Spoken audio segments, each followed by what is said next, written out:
வணக்கம் டு டக்குனு tech 49வது episode மக்களே. இது தி ஆக்லர் கைஸ் சேனல். நான் மிஸ்டர் ஏ தானே நானு? ஆமா, நீங்க மிஸ்டர் எம்னா நான் மிஸ்டர் ஏ தான். நீங்க மிஸ்டர் எம். இன்னைக்கு டெக் நியூஸ் டக்குன்னு. ஆமா, நீங்க அண்ணனா இருக்குமா நான் தம்பியா இருந்தேன். ஓகே, சரி.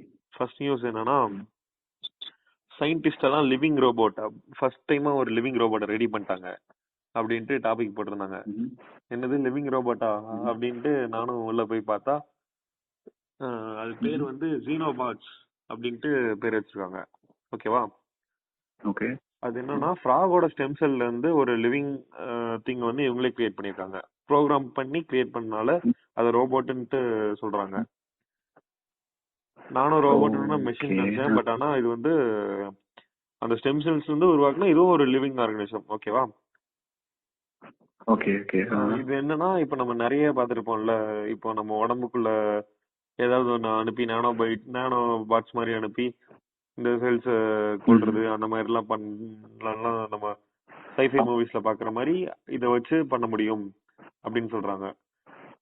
இந்த xenobots வச்சு நம்ம உடம்புல எந்த செல்ஸ் எல்லாம் ரேடியோ ஆக்டிவ்க்கு அஃபெக்டா இருக்கு, அப்புறம் டேமேஜ் ஆன செல்ஸ் கியூர் பண்றது, அந்த மாதிரி நம்ம இதை வச்சு நிறைய ப்ரோக்ராம் பண்ண முடியுமாமா. Okay okay. Targeted exactly treatment மாதிரி. ஓகே. இந்த செட் ஆஃப் டாஸ்க் பண்ணுங்க அப்படிங்கிற மாதிரி இத ப்ரோக்ராம் பண்ண முடியும். ஓகே அப்படிங்கறாங்க. சோ நல்ல விஷயம் தான். ஆமா, அந்த ப்ரோக்ராம் வச்சு பக் இல்லாம எழுதுனா சரிதான். ஆமா, பேரு xenobots. ஓகே. Huawei வந்து பல பிரச்சனைகளை சந்திச்சுட்டு இருக்குன்னு பார்த்தோம். அவங்க வந்து கூகுள் அவங்களுக்கு சாஃப்ட்வேர் தர மாட்டேன்றாங்கன்ட்டு யூஎஸ் ரூல் பாஸ் பண்ணியிருக்காங்க. ஸோ அமெரிக்கன் கம்பெனிஸ் யாருமே இனிமேல் கூகுளுக்கு ஒரு அண்ணன் தண்ணி புலம்பக்கூடாது, எந்த ஒட்டு உரமும் வச்சுக்க கூடாது அப்படின்லாம். அதெல்லாம் மீறியும் 240 மில்லியன் ஸ்மார்ட் போன்ஸ் 2019 ஷிப் பண்ணியிருக்காங்க. 240 மில்லியன் ஸ்மார்ட் போன்ஸ் வந்து only second to Google. Samsung அடுத்தபடியா செகண்ட் அதிக நம்பர் ஆஃப் ஸ்மார்ட் போன்ஸ் இருக்குது இவங்க தான். அது வந்து ரொம்ப ரொம்ப பெரிய சாதனை. அதுக்கு ஒரு விதத்துல ஹெல்ப் பண்ணது சைனால இருந்து உங்களுக்கு திடீர்னு ஒரு Huawei பேட்ரியாட்டிசமும் கூட. யூஎஸ் வந்து நம்ம கம்பெனியை அடிக்கிறானுங்க, நம்ம தான் காப்பாற்றணும் அப்படின்னு எல்லாரும் திடீர்னு Huawei வாங்கி குடிச்சாங்க. ஆனா கடைசி நேரத்துல பாத்தீங்கன்னா Huaweiலயே கொஞ்சம் பிரச்சனையும் ஆயிடுச்சு. சைனா மக்கள் Huaweiயோட பேர் கொஞ்சம் கெட்டு போச்சு. ஸோ அடுத்த வருஷமும் இதே மாதிரி லீட் இருந்துச்சுன்னா உண்மையிலேயே ரொம்ப பெரிய விஷயம் தான். ஆனா அதுக்குள்ள இந்த கூகுள் இஷ்யூஸ் எல்லாம் ரிசால்வ் ஆயிரும் நம்புவோம், பார்ப்போம். ரிசால்வ் ஆயிடுச்சுன்னா எனக்கு தெரிஞ்சு திரும்பவும் செகண்ட் பிளேஸ் ரிட்டர்ன் ஆவாங்க, பார்ப்போம். கண்டிப்பா. ஓகே, நீங்க second most number of phone second வித்தவங்களை பத்தி பேசுனீங்க, நான் தேர்ட் வித்தவங்களை பத்தி பேசுறேன். ஆப்பிள் வந்து Xnor.ai அப்படின்ட்டு ஒரு start up, American start up வந்து ஆப்பிள் வாங்கியிருக்காங்க. எவ்வளவுக்குன்னா 200 மில்லியனுக்கு வாங்கியிருக்காங்க. இந்த ஆமா, $200 மில்லியன் வாங்கியிருக்காங்க. இது வச்சு சிறிய இம்ப்ரூவ் பண்ணுவாங்க. அப்புறம் அதை சுத்தி இருக்க ஏஐ சர்வீசஸ் எல்லாத்தையுமே இம்ப்ரூவ் பண்றதுக்காக வாங்கியிருக்காங்கன்ட்டு ரிப்போர்ட் சொல்றாங்க. பட் ஆனா ஆப்பிள் அபிஷியலா எதுவுமே கமிட் பண்ணல. இவங்க இந்த பர்பஸ்க்காக தான் இந்த கம்பெனியை அக்வயர் பண்றாங்கன்ட்டு கமிட் பண்ணல. ஆல்ரெடி ரீசன்ட் டைம்ல ஆப்பிள் வந்து ஒரு மெஷின் லேர்னிங் கம்பெனி வாங்கிருக்காங்க. இப்ப மீதியும் வாங்கிருக்காங்க. Okay okay.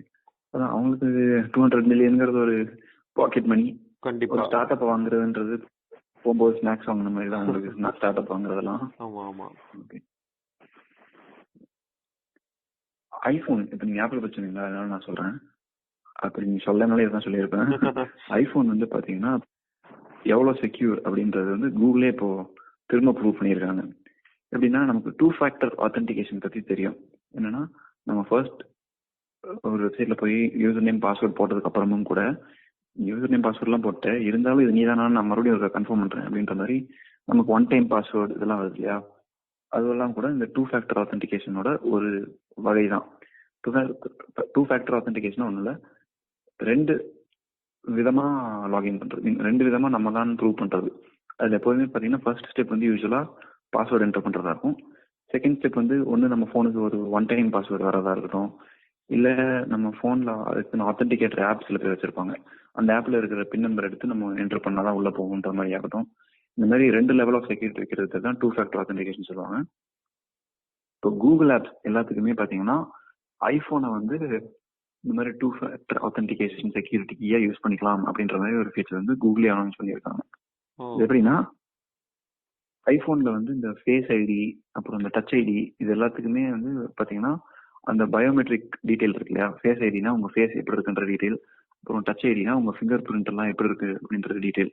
இது எதுவுமே வந்து கிளவுடுக்கு போறது இல்ல, எல்லாமே வந்து ஆன் போர்டு மீன் அவங்க போன்ல மட்டும்தான் சேவ் ஆகுது. ஸோ அதுவே வந்து ஒரு பெரிய செக்யூரிட்டி தான்.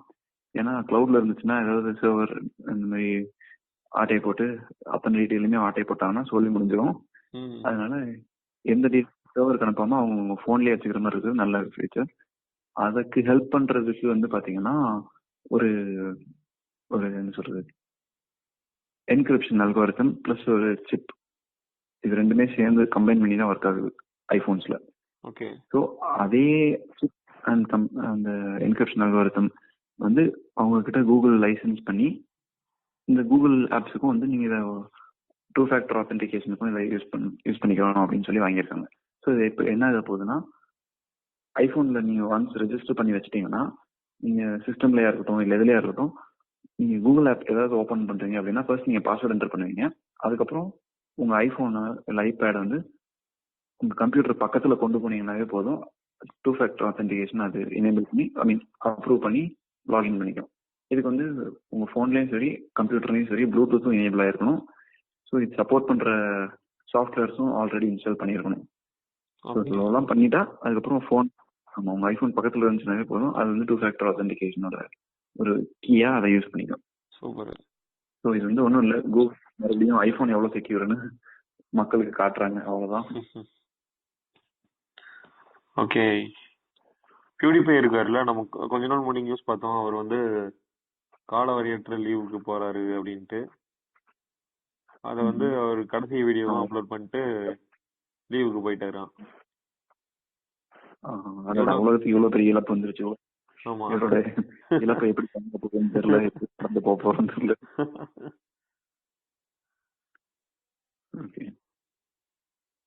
ஓகே PewDiePie யாருன்னு உங்களுக்கு மறந்துட்டீங்கன்னா யூடியூப்லயே அதிக சப்ஸ்கிரைபர் வச்சிருந்தாங்க அவன் தான். அவங்க ஒரு மதன் கௌரி மாதிரி. ஆமா. அப்புறம் அவனை அல்லைக்கா தூக்கி மல்லாக்கா டி சீரிஸ் போட்டாங்க. ஆமா, நம்ம ஒரு மியூசிக் சேனல் அந்த டி சீரிஸ் அப்படியே அதோட சப்ஸ்கிரைபர் கவுண்ட் ரொம்ப அதிகமானதுனால மனசு உடைஞ்சு போய் அங்க எல்லாம் போகணும், இந்தியன் சேனல் நம்ம ஆளையே தூக்கிட்டான் அப்படின்னு. அதான் இப்ப அவன் வெறுத்து வேலையை விட்டு போயிட்டான்னு நினைக்கிறேன். ஆமா, அவனுக்கு இப்ப சமலீடு வச்சுட்டாங்க, ஒரு 14-15 மில்லியன் டிஃபரன்ஸ். ஆமா இப்போ ஓகே சரி, இன்னும் வேலைக்கு ஆகாது, நம்ம லீவ் எடுத்துட்டு இதனாலதான் மிந்திட்டாங்கன்னு சொல்லிக்கலான்ட்டு கிளம்பிட்டான். ஓகே. பிளே ஸ்டேஷன் 5, சோனியோட பிளே ஸ்டேஷன் 5 டிவைசஸ் உங்களுக்கு தெரியும், இந்த கேமிங் கன்சோல். அதுல வந்து பாத்தீங்கன்னா இது வரைக்கும் 4 மாடல் இருக்கு. அடுத்த பிளே ஸ்டேஷன் 5 வரப்போது நிறைய டீசர்ஸ் லான்ச் எல்லாம் பண்ணிட்டு இருக்காங்க. அதுல ஒரு பார்ட்ல என்ன சொல்லிட்டு இருக்காங்கன்னா பேக்வர்ட் காம்பேட்டபிளா இருக்கும் அப்படின்னு சொல்லுவாங்க. பேக்வர்ட் காம்பேட்டபிலிட்டின்னு என்னன்னா, இப்போ பிளே ஸ்டேஷன் 5 வந்தாலும் நீங்க பிளே ஸ்டேஷன் 4 அப்போ வாங்கியிருந்த கேம்ஸ், இந்த சிடி, அந்த டேட்டா, அது எல்லாமே வந்து பிளே ஸ்டேஷன் 5லயும் நீங்க அதே வச்சு பிளே பண்ண முடியணும். அதுதான் பேக்வர்ட் காம்பேட்டபிள்னு சொல்லுவாங்க. அதாவது பழைய வெர்ஷன்ல இருந்த சாஃப்ட்வேர் எல்லாமே இந்த ஹார்ட்வேர்ல ரன் ஆகணும். ஓகேவா? ஸோ இது வந்து பழைய பிளே ஸ்டேஷன்லாம் பார்த்தீங்கன்னா அது பெரிய இஷ்யூவாக இருந்துச்சு. அதாவது பிளே ஸ்டேஷன் 2, 3 அதுலலாம் பார்த்தீங்கன்னா, இல்லை 3ல நினைக்கிறேன், பிளே ஸ்டேஷன் 1ஓட கேம் எதுவுமே இருக்காது அப்படின்ற மாதிரிலாம் சொல்லிட்டு இருந்தாங்க. இப்போ பிளே ஸ்டேஷன் 3 நீங்கள் வாங்கினீங்கன்னா மறுபடியும் எல்லா கேமும் புதுசாக வாங்கணும் அப்படின்ற மாதிரி இருக்கும். இது வந்து பெரிய கஷ்டம் தான் யூஸருக்கு. ஸோ யாருமே அப்கிரேட் பண்ண மாட்டாங்க, அந்த பழைய பிளே ஸ்டேஷன்லேயே தங்கிடுவாங்க. ஆனால் இப்போ பிளே ஸ்டேஷன் 5ல ஒரு பெரிய பேக்வர்ட் காம்பேட்டபிலிட்டி ஃபீச்சர் அனௌன்ஸ் பண்ணியிருக்காங்க. என்னன்னு பார்த்தீங்கன்னா, பிளே ஸ்டேஷன் 1ல இருந்து எல்லா கேம்ஸுமே வந்து இது பேக்வர்ட் கம்பேட்டபிளா இருக்கும் அப்படின்னு சொல்லியிருக்காங்க. இன்னுமே பிளே ஸ்டேஷன் 2 தான் வச்சிருக்கேன், ஆமா 2 தான் வச்சிருக்கேன் அப்படின்னாலோ, இல்ல 2 வச்சிருந்தப்போ நான் ஒரு கேம் வாங்கினேன் அப்படின்னாலோ, அது எல்லாத்தையுமே இப்போ நீங்க பிளே ஸ்டேஷன் 5 வாங்கினீங்கன்னா அது எல்லாத்தையுமே நீங்க ரன் பண்ணிக்கலாம், எல்லாத்தையுமே யூஸ் பண்ணிக்கலாம். எனக்கு தெரிஞ்சு சோனி ரொம்ப ஒரு விஷயம் பண்ணிருக்காங்க. ஆமா, பிளே ஸ்டேஷன் 5 வந்து எல்லாருமே தாராளமா அப்கிரேட் பண்றதுக்கு இது ஒரு ரொம்ப ஹெல்ப் பண்ற ஃபேக்டரா இருக்கும். கண்டிப்பா. ஓகே. அடுத்த நியூஸ் என்னன்னா ஃபர்ஸ்ட் 108 மெகா பிக்சல் அந்த ஃபோன் வந்து மீ 10. அதே மாதிரி டிஎக்ஸோ மார்க்னு ஒன்று இருக்கும், கேமராவோட ரேட் பண்ற வெப்சைட். அதுல ஃபர்ஸ்ட் ரேங்க் இருக்கிறதும் ஒன்று எம்ஐ 10 தான். அது ஃபர்ஸ்ட் சைனால லான்ச் ஆச்சு. எம்ஐ நோட் 10 அது ஃபர்ஸ்ட் சைனால லான்ச் ஆச்சு, அப்புறம் குளோபலா லான்ச் ஆச்சு. இந்தியா லான்ச் இன்னும் வரல. இப்போ வந்து பிப்ரவரி ஃபர்ஸ்ட் வீக்ல வரும்ங்கிறாங்க. எம்ஐ நோட் 10 மட்டும் இல்லாம எம்ஐ நோட் 10 சீரிஸே வரும்னு சொல்றாங்க. ஸோ எம்ஐ நோட் 10 ப்ரோ கூட எதிர்பார்க்கலாம்னு சொல்றாங்க. பார்ப்போம். ஓகே. அடுத்தது பார்த்தீங்கன்னா கடைசி நியூஸ் என்னோடது, கூகுள் வந்து வளன்னு குப்பை மாதிரி எக்கச்சக்க நோட்டிஃபிகேஷன் பண்ணிட்டு இருந்தாங்க அப்படின்னு சொல்லுவாங்க. இப்போ ரீசெண்டாக என்னன்னு பார்த்தீங்கன்னா, ரெடிட்ல ஒரு ரெடிட்ன்ற சோஷியல் மீடியா இருக்கு இல்லையா, அதுல வந்து ஒரு த்ரெட் ஓடிட்டு இருந்துச்சு. என்னன்னா எல்லாரும், நான் இப்பதான் கவனிக்க ஆரம்பிச்சேன், கூகுள் பிளே ஸ்டோர்ல இருந்து எனக்கு இப்பெல்லாம் நோட்டிஃபிகேஷன் வர்றது இல்லை, இத்தனை ஆப் அப்டேட் பண்ணியாச்சு, இந்த ஆப் எல்லாம் அப்டேட் பண்ணிட்டு இருக்கேன் அப்படின்ற நோட்டிஃபிகேஷன்லாம் இப்போ வர்றது இல்லையே அப்படின்னு. அதுக்கப்புறம் பார்த்தீங்கன்னா இது வந்து பக் கிடையாது, கூகுள் தான் வந்து அப்படி பண்ணியிருக்காங்க அப்படின்றது தெரியாங்க இருக்கு. என்னன்னா முடிஞ்ச வரைக்கும் என்ன சொல்றது, யூசரோட ஆக்ஷன் தேவைப்படாத நோட்டிஃபிகேஷன் எல்லாத்தையுமே வந்து கம்மி பண்ணிருக்காங்களாமா. சூப்பர். ஸோ ஃபோன் யூஸ் வந்து கண்ட்ரோல்ல இருக்கணும் அப்படின்றதுக்காக. ஓகே. ஸோ இத்தனை ஆப் வந்து பேக் அப்டேட் ஆயிடுச்சு, இந்த ஆப் எல்லாம் அப்டேட் ஆகிட்டு இருக்கு, இந்த நியூஸ் இதுக்கெல்லாம் நோட்டிஃபிகேஷன் இனிமேல் வராது அப்படின்னு சொல்லியிருக்காங்க பிளே ஸ்டோர்ல வந்து. ஓகே, நல்ல விஷயம் தான். நீங்க சொன்னதுக்கு அப்புறம் தான் எனக்கும் தோணுது, ஆமா இல்ல வரது இல்லையன்ட்டு. ஓகே, இப்போ நீங்க வரல இல்ல. ஆமா. பிளே ஸ்டோர் பத்தி பேசினாலும் நான் பிளே ஸ்டோரோட நியூஸ் சொல்றேன். ஓகே, நம்புங்க. பிளே ஸ்டோர்ல அந்த ஒரு நியூஸ். ஆமா, பிளே ஸ்டோர்ல ஒரு 25 ஆப், அது வந்து ஆல்மோஸ்ட் 600 மில்லியன் டவுன்லோட்ஸ் இருக்கு. ஓகேவா? அந்த ஆப்ஸ் எல்லாமே அன்இன்ஸ்டால் பண்ணக்கு அப்புறமும் யூசர்ஸ் கிட்ட வந்து காசு இது பண்ணிட்டு இருக்காங்களாமா. இப்போ இந்த மாதிரி ஆப்ஸ் எல்லாம் என்னன்னா, இப்போ சப்ஸ்கிரிப்ஷன் ஆப்ஸ், இப்போ நம்ம நெட்ஃபிளிக்ஸ்க்கு பே பண்றோம், அந்த மாதிரி ஆப்ஸ் எல்லாம் இருக்குல்ல. இப்போ நம்ம அன்இன்ஸ்டால் பண்ணக்கு அப்புறமும் இந்த மாதிரி ஒரு 25 ஆப்ஸ் வந்து பயங்கரமா யூசர்ஸ் கிட்ட இருந்து காசு வாங்குறாங்களாமா. இப்போ நிறைய பேர் என்னன்னா, ஒன் சப்ஸ்கிரைப் பண்ணிட்டு ஓகே சர்வீஸ் பிடிக்கலன்ட்டு அவங்க அன்இன்ஸ்டால் பண்ணிட்டு போயிடுவாங்க. பட் ஆனா அதை வந்து கேன்சல் பண்ணுங்கிறது யாருமே நோட் பண்ண மாட்டாங்க. அந்த மாதிரி இதை வந்து இவங்க ட்ரிக்கா யூஸ் பண்ணிட்டு யூசர்ஸ் கிட்ட இருந்து காசு நல்லா பாக்குறாங்க. ஸோ இதுல இருந்து சொல்ல வர்றது என்னன்னா, நீங்க ஏதாவது சப்ஸ்கிரைப் பண்ணிருந்தீங்கன்னா அதை வந்து நிறுத்திக்கோங்க. கவனிச்சுக்கோங்க. கவனிச்சுக்கோங்க. நீங்க அன்இன்ஸ்டால் பண்ணும்போது சப்ஸ்கிரிப்ஷனும் நின்றுச்சா அப்படின்றத செக் பண்ணி பார்த்துக்கோங்க. ஏன்னா இது ஒரு சில ஆப் பார்த்தேன், வாரமே வந்து ஒரு வாரத்துக்கு $70 போகிற மாதிரி ஆப்பெல்லாம் இருக்குது. அது என்ன பண்ணுதுன்னு பாத்தீங்கன்னா, ஜோசியம் இன்றைய ஒரு ராசி பலன் என்னன்னா அப்படின்னு ஜோசியத்தை சொல்லிட்டு வாரம் $70 எடுக்கிறானுங்க. ஆமா, $70 கிட்டத்தட்ட 5000 ரூபாய் பக்கம் ஆச்சு.